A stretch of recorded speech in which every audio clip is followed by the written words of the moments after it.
Kakav je pozorišni repertoar za mlade? U utorak počinje Internacionalni sajam knjiga. Nagrađen UNICEF za kampanju Birajmo šta gledamo. Dobroveče. Pratite Vadadu.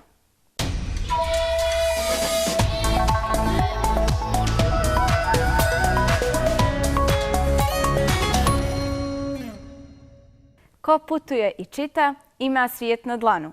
Ako volite da čitate, obradovat će vas vijest da se bliži sajam knjiga u Podgorici. 5. internacionalni sajam u organizaciji glavnog grada Podgorica uz podršku Ministarstva kulture i Ministarstva prosvjete biće održan u Bemax areni od 1. do 5. oktobra.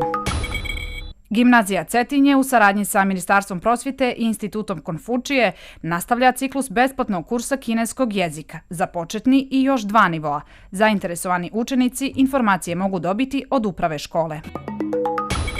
Predstavništvo UNICEF-a u Crnoj Gori za kampanju medijske pismenosti Birajmo šta gledamo i inicijativu UNICEF-ovih volontera mladih reportera dobilo je globalnu nagradu medijske pismenosti. Mladi reporteri u saradnji sa javnim servisom, odnosno redakcijom programa za djecu, pokrenuli su prvi TV dnevnik Vadada Crna Gora koji mladi prave za svoje vršnjake. Da li češće odlazite u pozorište ili u bioskop? Istraživali smo kakav je pozorišni repertoar za mlade. Na pozorišnim repertoarima prije par mjeseci bile su uglavnom predstave za djecu i odrasle. Mladi su željni predstava za svoj uzrast koje bi obrađivale njima bliske teme. Sve ove predstave su za djecu.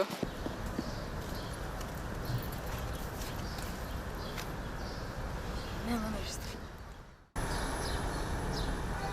Predstavu Kinez. Ja nisam. Ima li nešto novo na repertoaru?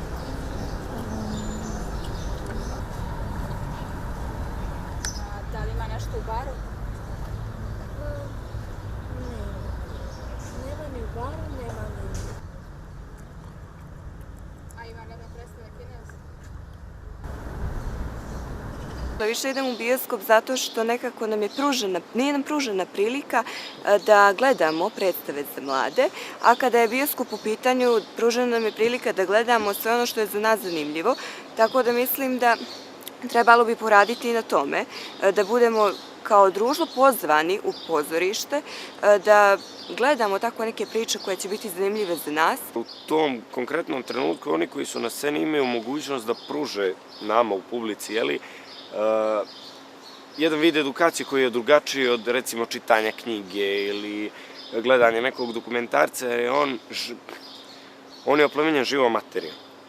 Tebi neko direktno nešto objašnjava i pokušava da dopre do tebe, zato je to mnogo, bar bi trebalo da bude interesantnije za mlade i pristupačnije i efikasnije u samom kontekstu edukacije, zato je teatr mladih jako bitan za nas, ali definitivno nema dovoljno dramskih programa, nema dovoljno sekcija, nema dovoljno bilo kakvih eventova koji su za to vezani, predstava u kojima bi mladi mogli da pronađu sebe.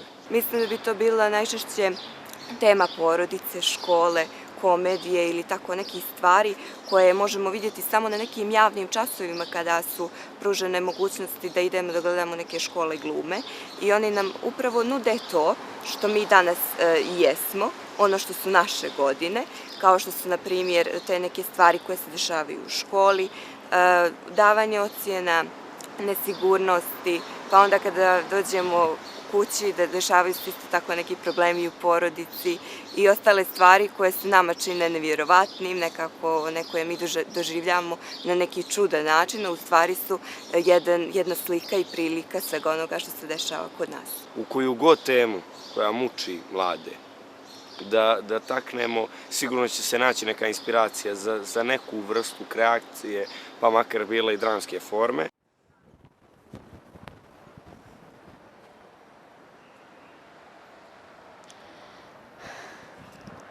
Vratila sam se posle ljetnje pauze da pogledam da li ima predstave za moj uzrast. Međutim, predstave su samo za djecu i odrasle. Nadam se da će biti bolje u oktobru. Nije sve na tinejdžerima. a nije ni na institucijama. Pokrenimo se kao društvo i dajmo mladima priliku da biraju kulturni sadržaj.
Pokrenite se, pitajte i tražite. Hvala vam na pažnji.